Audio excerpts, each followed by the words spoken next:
Coming up on this episode of the All Aboard podcast, we take our second dive into first generation EMD locomotives, and we talk about successes, failures, and oddballs. Have your tickets out of the envelope. All aboard, please.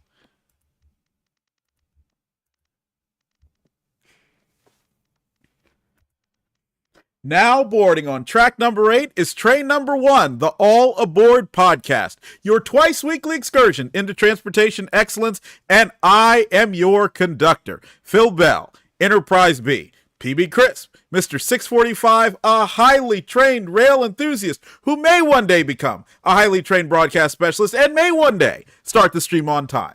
And I'm blessed to hold the E. Hunter Harrison Chair here at the Bell Institute for Advanced Railroad Studies, where there are no degrees, because the learning never ceases. And for the second time this week, it is great to be back behind this, the Brunswick Green PLB microphone. Now, I enjoyed the last episode that we did where we talked a little bit about electromotive division itself and some of the first generation locomotives and the impact that it had on railroading. And just to briefly recap a little bit, let's remember why the first generation of locomotives was significant, especially those that came from electromotive division. The first reason is because they introduced labor savings. And labor savings is very, very important. Now, why is that? Well, you got to remember, when it comes to a diesel-electric locomotive versus a steam locomotive, diesel-electric locomotives have much better low-end torque. So why does that matter? Well, when you're talking about a freight train in particular, the most difficult things you're going to do are either get it going or stop it, not so much what you're doing while it's going. Now, obviously, there will be hills and so forth that you encounter, but what does it take to get it started? And if you've ever been anywhere near a freight yard and seen a train get started at the beginning of its journey, you see how difficult that is. And it goes into slack action and sand and everything that it takes. Now, diesel electric locomotives, because they have more weight on powered axles than steam locomotives do. In fact, almost every axle on a diesel electric locomotive is powered. Now, there are exceptions, of course, the EMD-E units and the Alco PAs and so forth. But when we're talking about something like an EMD-FT, an EMD-GP60, an Alco C630, a General Electric ES44AH, all the weight is on powered axles. That gives those locomotives the ability, an improved ability, over a steam locomotive to get trains started, and that is incredibly difficult. Now, why did this lead to labor savings? Well, when it's easier to get a train started and easier to get over mountains, which are always very difficult, and we've talked about that on multiple episodes, that means you're going to be able to have fewer crew members employed. Here's a good story. Now, the Delaware and Hudson had very, very difficult territory in Pennsylvania and in New York. And one of the stories I read is that the Delaware and Hudson would have a locomotive on the front of the train, a steam engine ahead of the caboose, and maybe even two of them. And then behind the caboose, they would have a third that they called the kicker. And that comes from Eerie Memories, the great book Eerie Memories, which I'll also link in the stream there, where they discuss what it took to get over Mount Ararat in Pennsylvania. Now, each of those steam locomotives required a separate crew. That meant an engineer. That meant a fireman. That may have meant a brakeman, depending on what the union agreement said. Think about all that labor just to get one train over the hill. And remember what we're talking about. We're talking about a time when very much more of railroads were not automated, obviously, because we didn't have our computers and we didn't have the ability to just simply go to a cell phone and make a quick call or order something on an app the way that we can today. So there were more people doing more tasks that we don't even think about being automated. So the diesel electric locomotive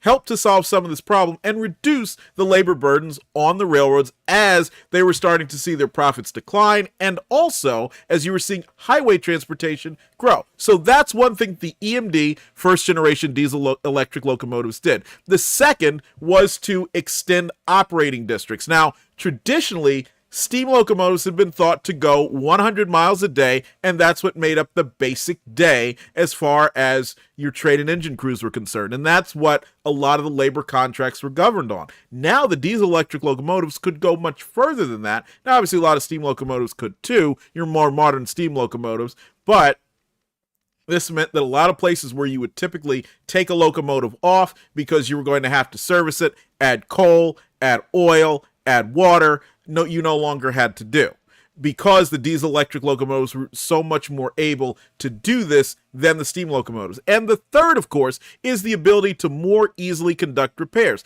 Now, I want you to think about that. When you're talking about removing, let's say, the side rod of a steam locomotive, think about what that would take. Think about what that takes now when you're maintaining something like the N&W 611 or Union Pacific 4014, the big boy. Think about doing that in a time where you had much less mechanization and a lot more of the work was done by hand. So that was difficult. But now, when you're talking about a relatively small, or I should say comparatively smaller piece of machinery, where what you're doing is you're now working with screwdrivers and much smaller wrenches than something as big and gigantic, this is saving labor in a different way, in that a lot of what makes it hard for them is not going to be as difficult, and therefore a lot of these repairs can be completed very, very quickly. So that's what that first generation did. And of course, we know that Electromotive Division themselves, what they did so much better than the others early on is interchangeability. So that was the ability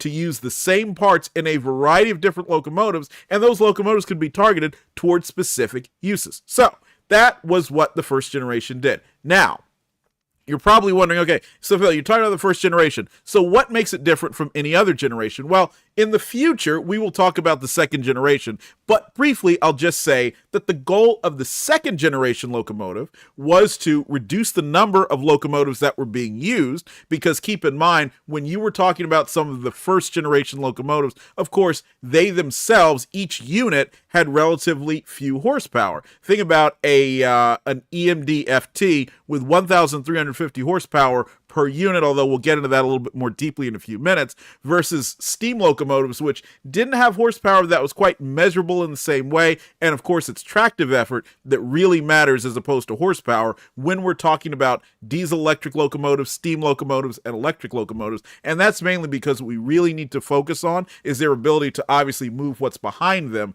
as opposed to the raw horsepower production. And a good example of that is, think about Amtrak's AEM-7, which were rated at 7,000 horsepower. And you see this thing, and it's a relatively small locomotive, and you think, that has 7,000 horsepower? Well, it does, on paper at least. But you probably were not going to be able to move the same amount of coal cars with an AEM-7 as you would an ES-44AH built by General Electric, or I should say ES-44AC. The AH is CSX's designation for that, given a lot of the extra weight and other software upgrades that are added to that. But we'll cover that in a future episode when we talk about General Electrics. But the two of them cannot pull the same trains. The AEM-7 certainly does not have the capability of pulling the same tonnage that the ES-44AC does. So that gives you an idea of why tractive effort is really what matters in this conversation when we're talking about pulling power.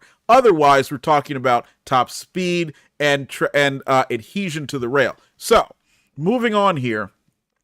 So the goal of the second generation, which followed the first, was to reduce the number of locomotives that were being used to make each unit more powerful. So you'd see a lot of that. The other was to expand market share of the various builders that were still around for the second generation, and that was by reducing the variety of locomotives in each railroad's fleet, and that generally meant that you would have fewer different types of locomotives built by fewer manufacturers. So you'd go from, during the first generation, when you had Baldwin, Lima, Electromotive, Alco, and to a certain extent General Electric, although they were much more on the periphery by providing equipment to others such as Alco and EMD early on as well. But later on, in the second generation, it really did come down to much more of a duopoly by the end of the 1960s, when Alco finally gave up the ghost in the midst of the second generation, or I should say during the first act of the second generation. So now, let's get to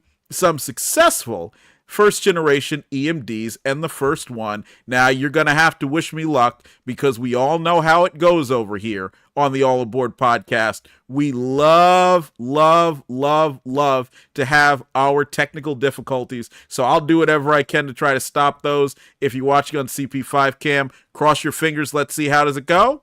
And there we are. That is an EMD, or I should say EMC, because it's still Electromotive Corporation, FT. And in fact, that was the demonstrator, 103, which barnstormed the country, and it took a very, very interesting tour. In fact, that tour covered 35 states and 20 Class 1 railroads, so it was all across the country. And the goal of this tour was to sell railroads on the concept of being able to purchase a mass-produced diesel-electric freight locomotive, which until that point simply didn't exist. Now, here's what is so interesting about the FT and why it was quite a bit different from others that would come later. Now, here you see an ABBA set for the Western Pacific. So this was 5,400 horsepower total. Each of the four, we call them units today, produced 1,350 horsepower. And what's so interesting is that while we look at that as being 2A units and 2B units, this article, which is linked below by Preston Cook, talks about how the idea of the A and the B did not exist until the mid-1940s. So I want you to think about that in terms of how things were looked at the time. Another thing that was very interesting about the FT is that while they were initially sold in this form, where the A unit with the cab was semi-permanently connected to the B unit, which does not have a cab, and they had a drawbar between them, and that's basically a metal bar that connects the two. Oftentimes you'll see this on married pairs, what we call married pairs, on subway cars in cities such as Boston and New York, to the extent, and actually New York does have a fair amount of married pairs, even in Washington, D.C. on the metro. So they are semi-permanently coupled. And in many instances, when you see that, you'll see some equipment is in one car or one car body, and other equipment is in the other car body. And that generally means, while in theory they could be separated, you would have to provide all of the necessary equipment for them to be self-contained were they to be separated. And the FTs were originally like that because, and going back to the photo now, you see those the first two. And let's see if we can't get a little bit of zoom to make this a little bit easier to understand. The 901 here on the right of your screen, and then also that B unit back there, if you notice, look really closely, they are relatively closely connected. That's because of the drawbar. And so a lot of some of the equipment related to compressors and otherwise that was in place on the A unit was not there on the B unit. Now, the first two are considered to be one locomotive, or as EMC called them at the time, a section. And then the other two are considered to be a section. And so that is each section was 2,700 horsepower, and that was considered to be a full locomotive. Now, as we know, as time went on, the railroad said, now wait a second, we need a little bit more flexibility. The first way that they got more of this flexibility was by creating the FS. Now, the FS, and the S stood for short, was a shorter B unit, or that is cabless unit, that was able to be part of an ABA set. So you would have two cab units on each end, and then a shorter B unit in the center. Now, they were all drawbar connected, so this was one total unit that would run around, and it was rated at 4,050 horsepower for all three of them together. But as you probably would guess, that this became relatively uneconomical. And why is that? Well, first of all, whether you're dealing with a 2-unit section, as EMC was calling it, or you were dealing with the 3-unit FT and FS set, well, you realize what happens if the engine on that B unit in the center blows out and needs to be replaced. Well, that means the entire set, all three of those, what we call locomotives now, but all three of those units that comprise a locomotive in those days would have to be taken out of service. And that meant you would have close to 3,000 horsepower that is not available to be out there on the road, not to mention the 1,350 horsepower of the locomotive in the center that actually has the damage being done that needed to be repaired. Likewise, Same goes if you're talking about just the 2-unit section. If the A unit suffers a failure, why can't that B unit be out there earning revenue and pulling tonnage? So what the railroads eventually did was started to order them as best they could, because a lot of the time the standard equipment up through 1945 on the FT was to have the A and B units being drawbar connected, but special orders to have them given couplers on both ends so that they could be separated.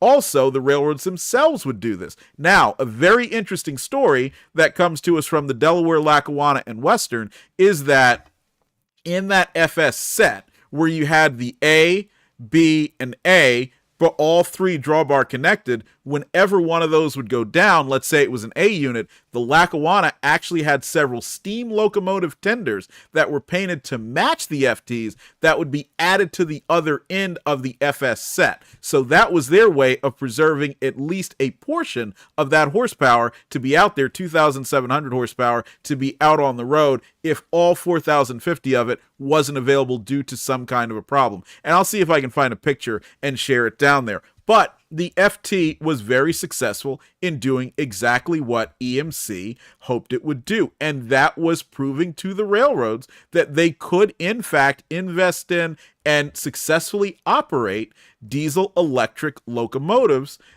for everyday freight service. And I'll give you one more photo here on CP5 Cam, and that is from the Minneapolis and St. Louis. And of course, we've talked about the M and St. L, also known as the Louis, a few episodes back when we were talking about diversification and how Ben Heineman actually came from the Minneapolis and St. Louis and eventually went on over to the Chicago and Northwestern to eventually take over the M and St. L. But the reason why I'm showing this here is this is an example of the FS set. So in the center, you see the FS, the shorter FT, what we would call an FTB unit, and all 3 of those are drawbar connected. So that gives you an idea of what we were talking about and what that would look like. Of course, the most notable thing, and I'm sorry that you didn't see it there, is that the colors of these locomotives, even though these were designed to be in freight service, even though they were most certainly not your basic black steam engines,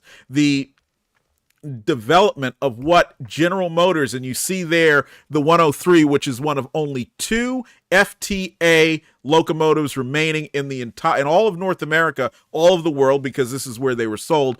This one, which was eventually sold to the Southern Railway and became its number 6100 and operated until the Southern donated it to the Museum of Transportation in St. Louis in the early 1960s, I believe. And then the other is a former Northern Pacific locomotive that was sold to the Mexican Railways and is now in a Mexico City museum. And it's interestingly enough been rebuilt with GP35 entered, so 567D series prime mover, and is operable, and in the 1990s it actually did operate. But you can get an idea here when you look at the 103 and the paint scheme that's applied to it. This is the influence of General Motors, not just in the logo, but in the fact that rather than going with that basic black industrial look that steam locomotives were known for, and that now we revere in 2024, back then they said, hey, let's use some of that magic that made General Motors so powerful in automobiles. Because remember, the other company that believed in everything being basic black, of course, was GM's competitor, Ford, when it came to the Model T. But they did this, and this really helped them stand out, and it made railroading much more palatable to the growing American consumer that we are today, of course, and we expect everything to be colorful and interesting and pretty to look at, whereas in that time, that was simply not the case. Now, as far as production totals are concerned, 555 FTA units were built and 541 FTB units were built in the period between 1939 and 1945. And the FT led to a very, very successful line of F units. So that included the F2. There were 60 of those built, 1,807 F3 units. The F7, the most successful, and and you can see many of them all over the place. That's 3,856 of those. And then, of course, 381 FP7s, which is a 4-foot longer version of the F7s. And I got my stats right today. The F7 was 50 feet, the FP7 and FP9, 54. 90 FP9s were built, and then 60 FL9s, which we will cover a little bit later. But I do encourage you, if you're anywhere near the St. Louis area, please visit the Museum of Transportation in Kirkwood, where you can find the 103. It is kept undercover. It is beautiful. It does not run. I was lucky to see it not only in St. Louis, but also in 2014 when it took a trip out to North Carolina at the Spencer shops, where it was there for Streamliners at Spencer. And of course, if you happen to go down to Mexico, please go visit the Real Museum there. I believe it's Puebla, near Mexico City. And quite frankly, I have to really give my hat off, and I say this multiple times in this podcast, to the Mexicans, because they did a lot in terms of preserving our railroad heritage there, because quite frankly, we all know a lot of things really got cut up, a lot of history that we certainly wish was still around, but they did preserve that FT, and it does run. So please get down there and see it, and also share your pictures with us. We'll put them up on our Instagram. Now, the next one I want to talk about is the GP9. Now, the GP9 was introduced in 1954, and it was produced until 59, when it was replaced by the similar looking GP18. Now, let me put a GP9 on CP5 cam for you. And as we do that, because as you know, I always manage to monkey something up, and today I had to make sure that we kept the power on our system while we're doing this. So you looking at that GP9 was helping me out in multiple ways. But that GP9 you're looking at there, I actually shot it out in North Platte, Nebraska in 2021 when I was headed out there into that region for a few meetings with my old job. And I was out there to see the big boy, which is being displayed in North Platte that day. While I was there, I looked over and I saw this very interesting industry, which is a grain elevator in downtown North Platte. And lo and behold, there's a GP9 there. Looked it up. The 7515 is a GP9 of Pennsylvania Railroad heritage that did some time with Conrail as well before making it into the ranks of industrial locomotives. And so let's talk a little bit more about the GP9. Well, first of all, it's very similar to the GP7.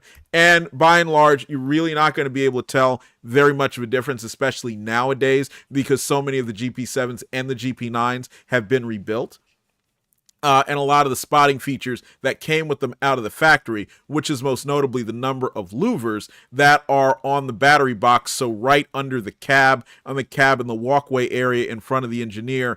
The GP9 originally had one, whereas the GP7 had three, but in reality, you should not rely on that, just like most of those small spotting features you should not rely on, as locomotives are remanufactured, overhauled, sold to different companies, and they get further and further away from when they were built, because those are little things that can be changed by and large, either because of improvements that the manufacturer is able to roll out while they continue their support of those locomotives, but also because of expediency. And let's remember, locomotives, and I'm sorry for the digression here, but I want to make sure you get this, locomotives are something that get maintained by their owners and operators the same way that gearheads will maintain their automobiles. And a lot of times, just like a gearhead will go out and say, okay, well, you know what, I found a new way to solve this problem with the heater or the transmission or whatever, and they make us change to it that we might call a jerry rig, but in reality it does work. You'll see the same thing happen on the railroad.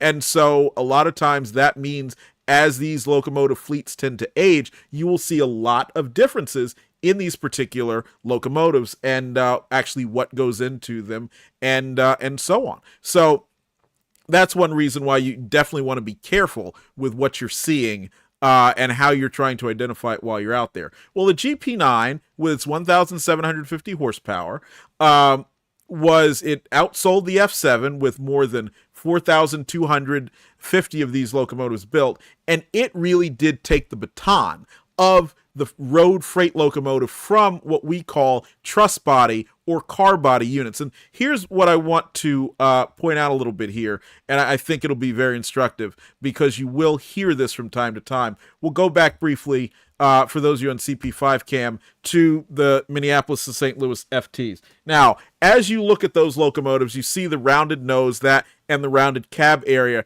That is the most prominent feature. But if you were to take the sheet metal off the side of this locomotive, you would see an arrangement that is very similar to that of a truss bridge. And what that means is the sides of those locomotives are load-bearing. The frame is not. The frame is actually relatively weak for what it does, but the sides of the locomotive carry the load. So look at a truss bridge, you'll see it. You're basically going to see the same architecture right here. But when you go over to something like the GP9, that is what we tend to expect with more, what we tend to see with locomotives today, and I will get that back up here. In the case of the GP9, as with the SD40-2, the ES44AC, the SD50, the SD45-2, and so on, they have a very strong frame, and the frame is what holds everything up. And that doesn't just include the cab and the hoods, because those are relatively light, but we're talking about the machinery, the diesel engine itself, the electric generator, the electrical cabinets, all of that goes inside the locomotives.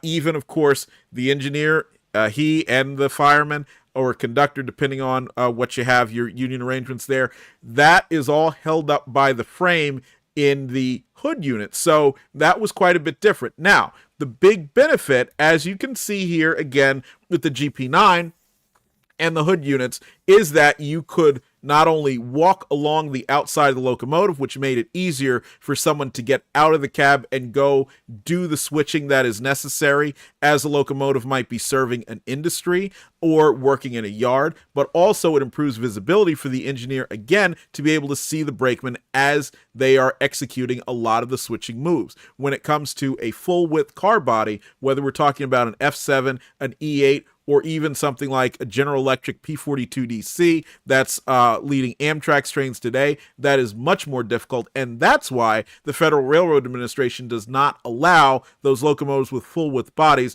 with some exceptions, to be used regularly in switching service. And those exceptions are something like the SD60F, SD50F, and HR 616. You're not going to really find many of those. There's a few of them around, but very few. And those had what was called a draper taper. And basically that was modifying the car body so that you could see from the back, from the engineer's cab back. And also those locomotives had switching steps, which were areas where a brakeman or anyone else who was doing this work could actually hold on to. And if you look closely here, you can see the front of this locomotive, the GP9, has handrails and a front platform, so that way your brakeman or your conductor can ride there as they are conducting those maneuvers, and with much better visibility for the engineer to see them as they are working. But so the GP9 really did take the baton from the F units as being much more of what railroads were looking for in terms of mainstream freight locomotives. And so they went everywhere. They did everything from what you saw the 7515 doing, which is switching in industries, to leading mainline trains of coal, merchandise, early intermodal, you name it, on nearly every railroad out there. Probably the most noteworthy, in my opinion, when I think of GP9s, is the Norfolk and Western, because the N&W put them in braces, large braces, to pull their freight trains all across their system, not only their original system, but their expanded system as they took over the Nickel Plate and the Wabash, the Wheeling and Lake Erie, Pittsburgh and West Virginia, and Akron, Canton, and Youngstown. They also had several passenger-equipped GP9s, and I encourage you, if you're at the Virginia Museum of Transportation or the North Carolina Transportation Museum in Spencer, North Carolina, you can see N&W passenger GP9s there, painted in Tuscan, and they had steam generators in the front. A number of these locomotives ended up in the front, and I apologize, almost made an error there, not in the front. On those locomotives, it's considered to be the rear, and that brings me to another interesting point that we will take up a little bit more when we discuss second generation locomotives. But as you see here, both the short hood, which we typically think of as the front of the locomotive, and the long hood, which we think of as being toward the back, are high. And that height is why we call these high hoods. Now, as time went on, a lot of railroads would say, well, we don't need that short hood, the portion in the front, to be high. We want to lower it. And that's where you get the appearance of the standard cab EMD today. Same goes for the General Electrics. But what was interesting, at this time when these locomotives were originally introduced, the long hood, where the machinery is located, was typically referred to as the front of the locomotive. And that was very much because this was still the era of the steam locomotive. And with most steam locomotives, with the exception of a comparative few, the engineer was at the rear of the locomotive, at the back where the firebox was. That was partly for safety, but that was also because this is where the engineer and the fireman had to be in order to stoke the locomotive, whether we were talking about wood or coal or oil, whichever fuel they were running on. So that's where the firebox was. That's where the fire was handled. Now, there were some cab forwards on Southern Pacific and also camelbacks on the Jersey Central and the Reading that were a little bit different, and we can get into those in another episode. But this idea was simply to set up the diesel locomotive, diesel electric, as close as they possibly could to be like the steam locomotive. Now, of course, that was not the case with the full width body cab units, car body units, but that certainly was the case with the early road switchers. But most railroads decided we're going to do away with that and put the engineer where he needs to be, which is at the front. So they didn't really do anything to change it, change the locomotive, but just said, okay, you're going to face this way, and you had a control stand that was set up to reflect that. And the control stand, of course, contains the throttle, the dynamic brakes if equipped, and also the reverser, in addition to a brake stand where the engineer will use that to apply brakes for both the locomotives, which is called the independent brakes, as well as the dynamic brakes, which are a separate appliance, and then train brakes through the train line. Those are called the automatic brakes, just for a slight recap.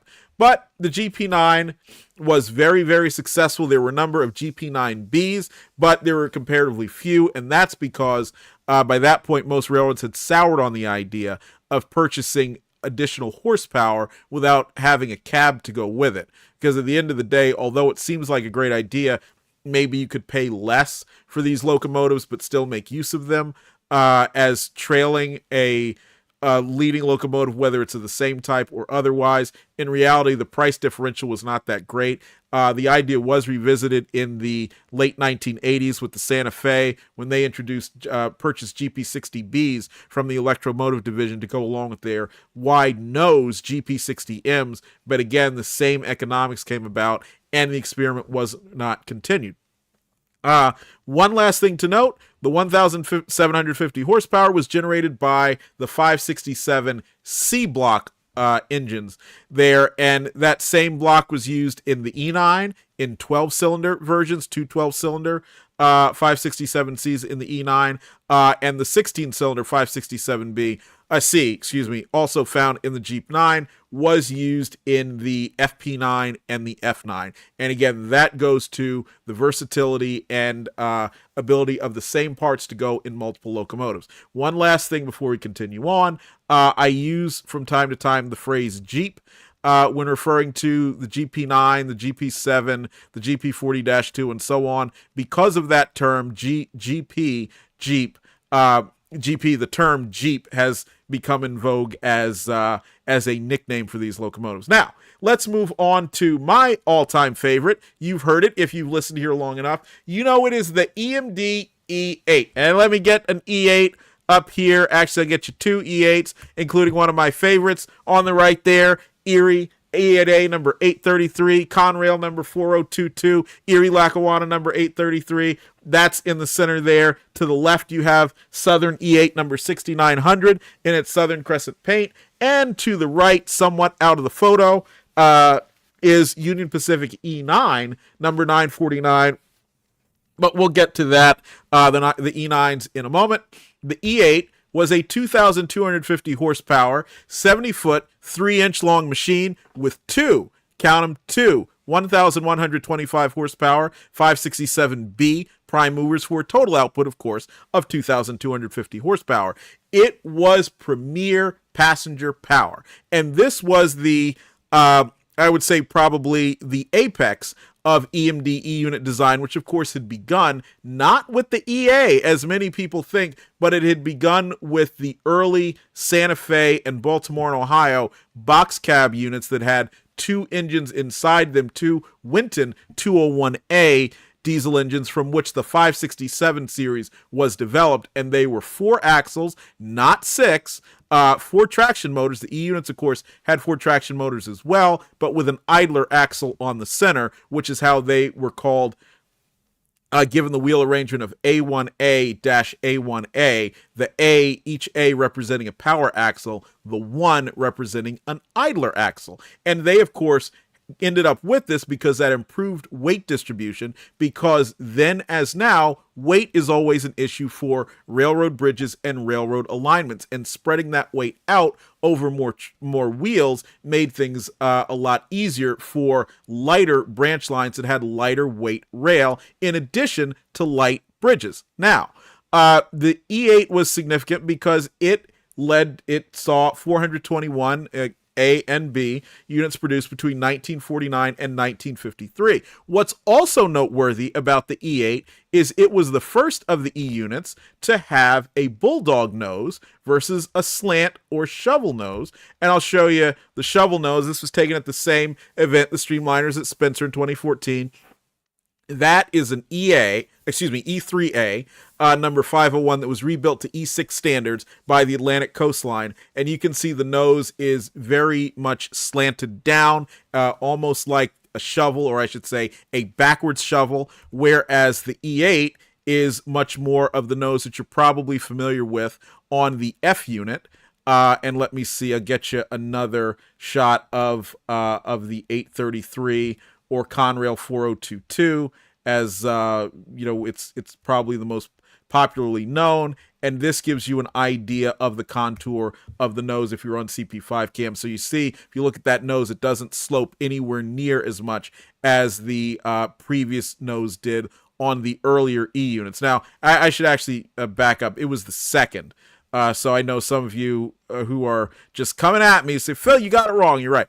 It's the second unit of the E units that had the bulldog nose, because the E7 was the first that did, having been introduced in 1945. Now, the E8 was notable because it had a different arrangement of the engines inside the body. So in the past, the main generators of the two engines that were in the earlier E series, the E7, the E6, E5, and so on, faced each other. Well, EMD decided they were going to turn that around and put the main engines and the electrical cabinets to face the front and the back of the unit. So if you're in the cab of the E8, the electrical cabinet is right behind you, and then behind that is one of the two main generators that the unit has. Then you have the engine, and interestingly enough, the front, what is considered to be the front of the engine for rotational purposes, actually faces, of the number 1 engine, faces the back of the locomotive, whereas the front of the number 2 engine, the second engine, faces the front of the locomotive. Makes it confusing. It means that what you need to do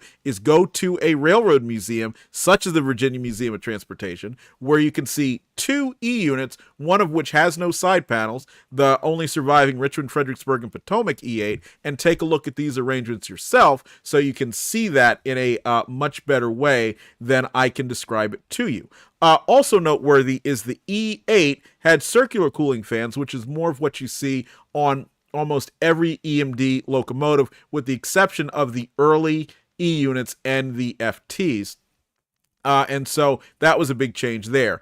But while the E8 is the most famous of all the E units, and of course it means you get to hear about it a lot from me, the sad part is it also came along while passenger railroading was in decline. And there you have 4022, the former Erie and Erie-Lackawanna locomotive at the right, and 4021, one of the two former Pennsylvania locomotives that Conrail acquired from Amtrak when Amtrak was putting them out to pasture in the early 1980s for use on their office train, and that's why all three of them there are painted in Pullman green with gold lettering, and that is what made them so famous among rail fans, because they pulled Conrail's executives for 2 full decades and the 4022 for 2.5 full decades, because it was an executive use locomotive almost right off the bat after it came over from the Erie-Lackawanna when Conrail was created.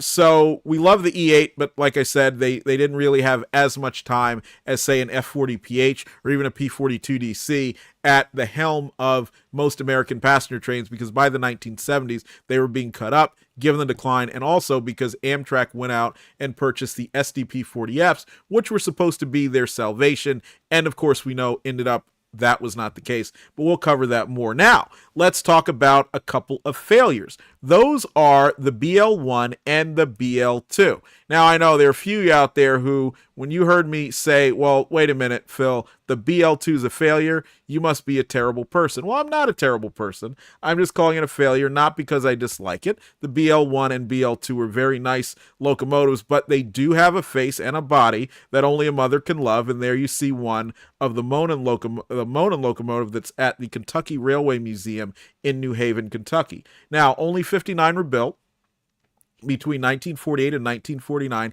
and as you can see, it's a hybrid between the concept of the road switcher, like the GP9, and the full width body of the F7, FT, and E8. And so this was a goal of just hoping that they could continue to sell something that is a little bit more stylish and less utilitarian, but it didn't work. The railroads didn't like it, and quite frankly, it wasn't very stylish either. Here's another shot. You see the rear of a former Bangor and Aroostook number 54, which is out in Honesdale, Pennsylvania, and it is there with a former Canadian Pacific FP9 that's painted for the Pennsylvania Railroad in Brunswick green, just like the PLB microphone here. And both are used on excursions out of Honesdale, Pennsylvania, on the current iteration of the Sturbridge line. And again, it's certainly one that I encourage you to go out and visit. The BL2, which 58 of the 59 were produced, it had the same 567B prime mover, as well as electrical generator and traction motors as the F7 and the GP7. So there again, even if it wasn't exactly the best locomotive, it was, similar to maintain to the others, although the style of body made it much more difficult to conduct that maintenance, and that is one of the reasons why it was not as successful. A number of railroads did use them in passenger service, including the Chesapeake and Ohio, so that does show they were just as versatile as the GP7 and GP9, which ended up replacing them or being the successful concept for EMD going forward. Now, we will talk about one more locomotive here, and I want to get you the FL9. So, let's see if we can get you a picture of that. Now, why is the FL9? Why are we talking about it? Well, that's because the FL9 is an oddball. Now, earlier in this podcast, if you were on CP5 Cam, you saw what the typical arrangement of an F unit was. 4-axle trucks, Blomberg as we call them, with outside swing hanger brakes. That was a typical arrangement that you had there. But then comes the FL9, and this is a 5-axle, not a 4-axle, and not a 6-axle locomotive with 4 traction motors, and it was designed because the New York, New Haven, and Hartford had a couple of problems. First of all, the New Haven was a very, very large, or I should say very compact, but very large from an operational standpoint, railroad in New England, and it served exactly the places that you heard: New York, New Haven, Hartford, and also, of course, Boston. Now, the New Haven reached New York City 2 ways. The first was via the Hellgate Bridge, and that got it into Penn Station with the Pennsylvania Railroad. The second is what you see here, which is over the Park Avenue Viaduct owned by New York Central, and that took it to Grand Central Terminal. Now, the Park Avenue Viaduct had a problem, and that is it was built relatively lightly, and so you didn't have the ability to put high axle loaded 4-axle locomotives on the Park Avenue Viaduct. So you think about what went over it before you got to the FL9s, and you had everything such as New York Central's P2, which had a, they were 2cc, 2 wheel arrangement similar to the GG1. Of course, you also had the same wheel arrangement on a number of New Haven electric locomotives. All that was designed to spread out the weight over a variety of axles. But then you had the diesel electric locomotives, which had comparatively fewer axles and thus higher axle loadings, despite having plenty of weight on them. So the FL9 that you saw before, and this FL9 that you see, despite having New Haven paint, this was actually at the time owned by the Connecticut Department of Transportation. I cannot remember if this particular locomotive, which is 2014, was sent to Texas or if it was sent over to Cape Cod. But that last group, the Connecticut Department of Transportation owned and kept in storage for a long time. All of those, thankfully, did survive and can be seen in a variety of areas around, and it may even be in Massachusetts at this point. But this locomotive was designed to handle that issue. It also had to handle the issue of needing to use electric power to get in and out of Grand Central Terminal. So, Grand Central Terminal and Penn Station. So what did EMD do? Well, they took the 54-foot FP9 and extended it 4 more feet and included equipment that allowed it to utilize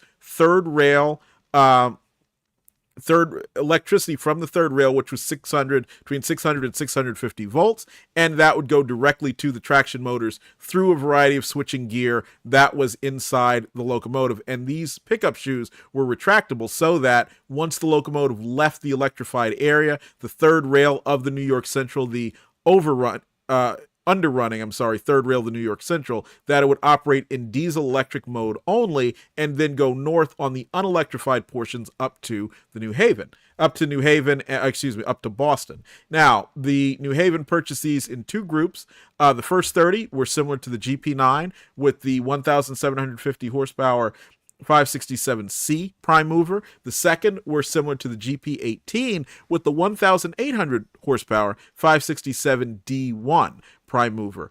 And that first batch also had small pantographs to make contact with the third rail that was on the ceiling of the Park Avenue tunnel in places where there was a gap. So when you're going through switches, of course, and you'll see this in a lot of subway trains, you will end up, you'll hear the air conditioning go off, maybe depending on the car, the lights go out. Well, that's because you don't have the third rail going through the switches because, of course, you have to cross that area. And so to keep the trains powered as they went through, New York Central's electrics, as well as that first order of FL9s, had very small pantographs that could contact those the third rail that was above the switches that they could use. The second order did not have that. But the other interesting part about this is they were made by Electromotive Division, manufactured, and they were also largely funded, I believe, the first order with federal money. Is the New Haven was bankrupt, and the New Haven really had to have a way to continue providing its passenger and commuter services if the Coscob power station went down, and they own that power station. They were expecting that it would fail because the railroad did not have the money to continue maintaining it. Although it's an oddball, it is one of the most interesting and revered of all of the first generation Electromotive Division locomotives. And if you go anywhere between Massachusetts and Texas, you can find an FL9. And I just saw about a month ago, was down in Grapevine at the Grapevine Scenic Railway. After I get the photos back after they're developed, I'll share them with you on our Instagram as well as Facebook pages. But you can see a couple there that are operating in tourist service there with a GP7, I believe, of Santa Fe heritage. So a lot of first generation power down there. One other interesting story about the FL9 is that the designation was originally intended for a 4-axle Union Pacific locomotive that would have been, an F unit, 4-axle F unit traditional, that Union Pacific ended up not ordering. So FL9, it was reused, and in this context, it ends up being lightweight, as best most of the folks out there who wrote a lot about this can tell. And the final oddball, Very odd because there was only one built. And that is what you're seeing here, an FG9. Now, the FG9 looks a lot like an FL9. You see a 5-axle car body with 5 axles on it and the same length. You see it also has a very, very interesting look on the roof line, and you're wondering, well, what is that? Is that what happens when an F unit kind of runs into an ALP 45 DP of New Jersey Transit? No, that's not what happened, but there was an effort to create free piston or so-called gasifier locomotives. Baldwin was looking at it, and EMD looked at it as well. It was something that we will try to understand for you one day, but I've linked to the Utah Rails article where you can read in depth about the gasifier process, which is quite interesting. But this would have been EMD's attempt at doing so, and of course it did not come about, but it does make for an interesting footnote in history. So we will be back. We will be back next week with 3 great episodes. So you'll have 2 episodes, Monday, Wednesday, and then Thursday. You will have a book review, and I am reading a book about the Harvey girls and the Santa Fe and Fred Harvey's establishment and what they did for rail dining and how they helped to revolutionize travel in their day. So thank you so much for being with the All Aboard podcast and joining us live today. It has been amazing as always. We will see you down that great main line. As always, please like, share, and get this out where your friends and fellow rail enthusiasts can see it. And we'll see you down the main line.